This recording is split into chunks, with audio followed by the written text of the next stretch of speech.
Hey everyone, we're going to have a look at how to do a voltage drop test. So for that, all you need is a multimeter, and we're going to be set to DC volts. And what a voltage drop test does is it measures the amount of voltage that's consumed by a wire. So we're going to use this alternator wire as an example here. I'll pop this cover open here. So what we have when the vehicle is running, the alternator should be charging somewhere between 13.6 to 14.4 volts. They can charge a little higher, a little lower, depends on the vehicle, probably best to look it up. But regardless, so we're going to be a couple of volts above battery voltage. Our alternator is going to output its voltage at this terminal right here, and then the voltage is going to travel through this wire into this connector, and then back up this connector into the battery to recharge our battery. So that's pretty straightforward. And then this large cable down here goes towards the starter. So if we had a scenario, for example, where we test the alternator and right here we're outputting 14.5 volts, but at the battery we're only getting 13.5 volts, what that would mean is that we have a voltage drop somewhere in this wiring harness, and that's no good. So voltage drop is usually caused by resistance in the wiring, and I'm going to show you today how to test for that. So what we need to do in order to start our voltage drop test, the circuit always needs to be loaded up. So we're going to start this truck and make sure that it's charging.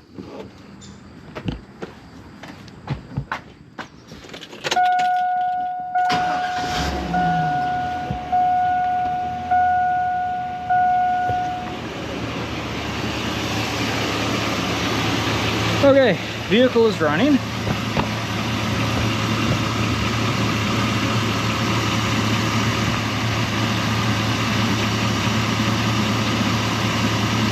See where the best spot to put my camera is for this.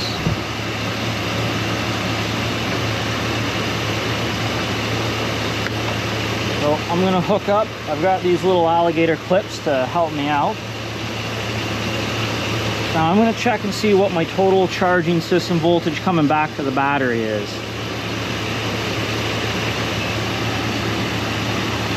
So I've got 14.3, and that is at the alternator. So I move this clip over to the positive of my battery. I've got 14.2.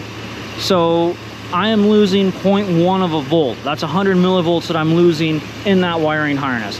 That is an acceptable level, but I'm still going to show you how to go through and check it to see where we're losing that. So essentially what we need to do is we're just going to set this up across the wire that we want to measure. So I'm going to take my positive right on the terminal at the alternator. We're checking the voltage drop on this wire here. So I'm going to take my negative, go to the other terminal,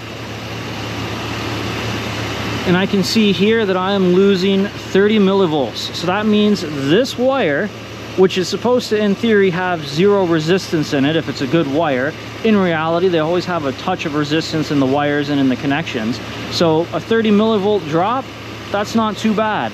And then I can do the same thing. I can check this wire here.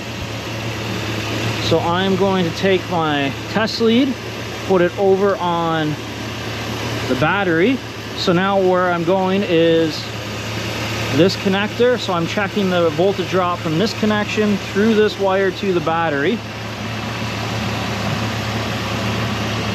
And I have 56, 57 millivolts that's being dropped there.